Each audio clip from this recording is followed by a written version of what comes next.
सुप्रभात प्यारे बच्चों, कैसे हैं आप सभी। मुझे आशा है कि आप सभी बहुत अच्छे होंगे, स्वस्थ होंगे और तैयार होंगे एक नए पाठ को पढ़ने के लिए। आइए आज हम पढ़ने वाले हैं पाठ 7, जिसका नाम है वचन यानी कि नंबर।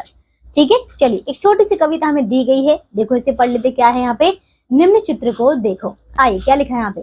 पार्क में 3 लड़के पतंग उड़ा रहे हैं, एक लड़का देख रहा है, एक लड़की झूला झूल रही है, 3 लड़कियां बातें कर रही हैं, एक चिड़िया डाल पर बैठी है, 3 चिड़िया उड़ रही हैं, 2 महिलाएं बात कर रही हैं, है ना। हमने ये सभी देखा है ना। तो ध्यान दो, इस चित्र में देखिए क्या क्या है। रंगीन शब्द हमें वस्तु के एक या एक से अधिक होने के बारे में अब बता रहे हैं। आपने यही तो देखा भी है ना, यहाँ पे एक है या फिर अनेक है ना।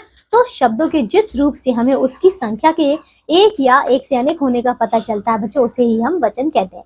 बच्चों वचन के प्रकार आप देखिए, यानी कि काइंड्स ऑफ नंबर। तो ये बच्चे 2 प्रकार के होते हैं, पहला होता है एक वचन और दूसरा होता है बहुवचन। ठीक है, यहाँ पे छोटा सा चित्र है, इसे देख लीजिए आप।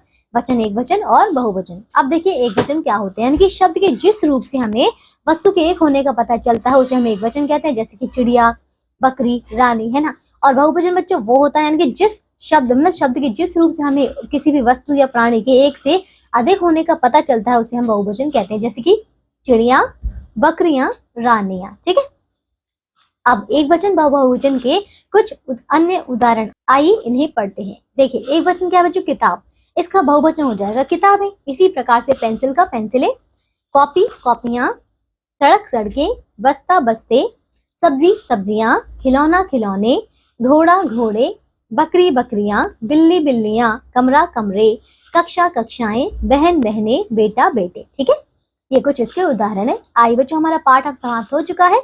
चलिए आइए अब हम सीखते हैं कि इसमें हमने क्या सीखा। आओ दोहराएं। वचन से शब्दों यानी कि वस्तुओं की संख्या का पता चलता है। वचन 2 प्रकार के होते हैं, एक वचन और बहुवचन।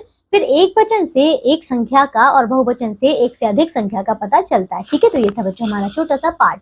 आज के लिए सिर्फ इतना ही। अब हम मिलेंगे अगली कक्षा में, तब तक के लिए आपको ये सारे उदाहरण याद करने हैं, अभ्यास के प्रश्नों को भी पूरा करना है, अपना ध्यान रखना है और स्वस्थ रहना है। बाय बच्चों।